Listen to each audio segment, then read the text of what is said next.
আসসালামু আলাইকুম, মাদ্রাসা বিডির পক্ষ থেকে আপনাদেরকে স্বাগতম। এখানে একটা ব্রাউজার ওপেন করলাম।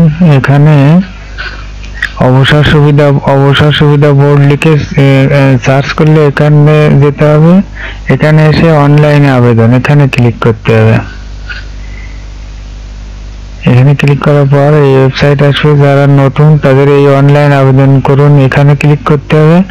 আর যারা পূর্বে রেজিস্ট্রেশন করেছেন তাদের জন্য লগইনে ইন্ডেক্স নাম্বার পাসওয়ার্ড দিয়ে লগইন করতে হবে। অবসর কল্যাণ ট্রাস্টে প্রথমে রেজিস্ট্রেশন করতে হয়, তারপরে বের হয়ে দিয়ে আবার নতুন করে ইন্ডেক্স নাম্বার দিয়ে পাসওয়ার্ড দিয়ে ঢুকতে হয়। এখানে এসে শিক্ষকের নাম, প্রিফিক্স সহ, অর্থাৎ ইন্ডেক্স নাম্বারের আগে যেটা থাকে, যে অক্ষরটা থাকে সেটা সহ, মোবাইল নাম্বার, তারপর আপনার এনআইডি নাম্বার দিতে হয় এবং একটা পাসওয়ার্ড তৈরি করে দেবেন। নিজের ইচ্ছা মতো একটা পাসওয়ার্ড দেবেন। এই পাসওয়ার্ডে পরে লাগবে, পরে প্রবেশ করার জন্য লাগবে। এসব সিলেক্ট করার পরে দেখেন এখানে অবসর কল্যাণ ট্রাস্টে আবেদনের প্রক্রিয়ায় প্রথমে হচ্ছে আপনাকে এইভাবে রেজিস্ট্রেশন করতে হবে। এখানে এই যে মোট প্রতিষ্ঠান, একাধিক প্রতিষ্ঠান হতে পারে, এই জন্য প্রতিষ্ঠানের সংখ্যা দিতে হবে। প্রতিষ্ঠানের শ্রেণী, ক্যাটাগরি, অর্থাৎ স্কুল, মাদ্রাসা, কলেজ কোনটা যেটা সেটা দেবেন।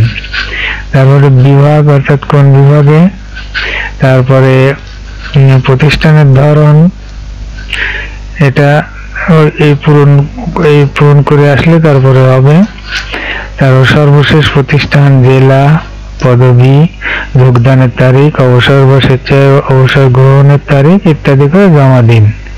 জমা দিনে ক্লিক করলে যে আপনার মোবাইল নাম্বারটা দিচ্ছেন ওখানে একটা কোড যায়, ওই কোডটা লাগে। দেখেন আমি এই ফর্মটাই জমা দিনে ক্লিক করলাম, জমা হয়ে গেছে। এখন কেটে দিয়ে বের হয়ে যায়, আবার নতুন করে ঢুকবো। এবার এখানে ইন্ডেক্স নাম্বার দেব, প্রিফিক্স সহ ইন্ডেক্স নাম্বার দেব। তারপরে পাসওয়ার্ড, যে পাসওয়ার্ড একটু আগে তৈরি করে দিলাম ওইটা দেব, দিয়ে লগইনে ক্লিক করতে হবে। লগইনে ক্লিক করার পর এই ইন্টারফেসে আসলো। এখানে এটা আমি পূরণ করে রাখেছি, ছবি এবং অন্যান্য তথ্যাদি দিয়ে দিতে হবে। দিয়ে সাবমিট করে প্রত্যেকটা কলামে যেতে হবে। মৌলিক তথ্য, সেবা তথ্য, ব্যাংক বিবরণী সব দিতে হবে।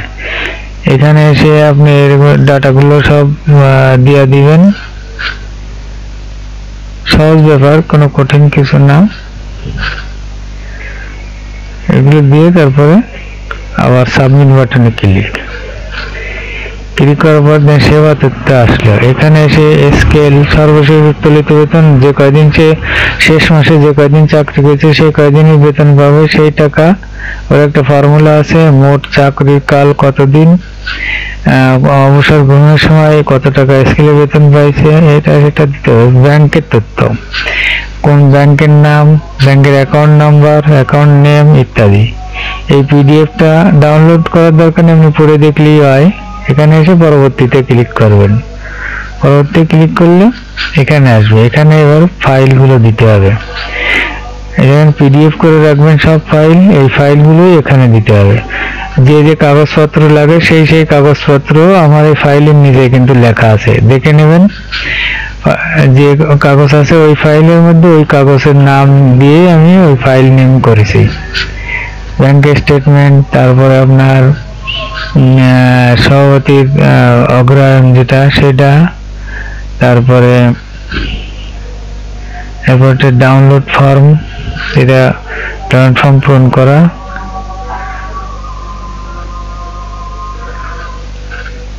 তারপর আপনার অন্যান্য জায়গায় দিয়ে দেবেন যে রেজুলেশন, অর্থাৎ যে অবসর রেজুলেশন আছে ওই রেজুলেশনটা এখানে দিয়ে দেবেন।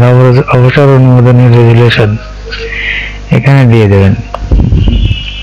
বাস, এর আরো তথ্য দেওয়া লাগবে। এই জন্য কি করতে হবে, নতুন যুক্ত করুন। এখানে ক্লিক করলে আরো তথ্য দেওয়ার জায়গা আসবে, তখন অন্যান্য এই তথ্যগুলো দিতে হবে।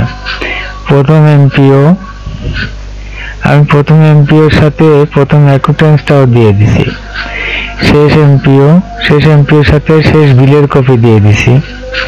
তারপর প্রত্যয়নপত্র অর্থাৎ প্রতিষ্ঠানের প্রত্যয়নপত্র এটাও দিয়ে দিছি। তারপরে প্রথম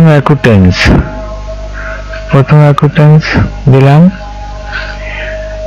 তারপরে শেষ অ্যাকুটেন্স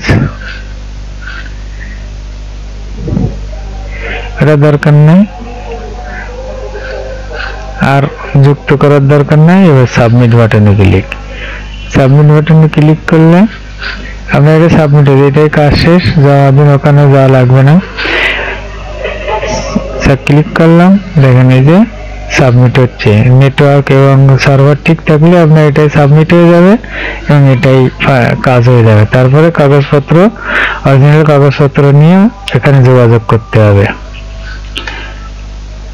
এই কল্যাণ বোর্ডে যেয়ে যোগাযোগ করতে হবে। তবে অনলাইনে করা বাধ্যতামূলক, অনলাইনে আগে করতে হবে।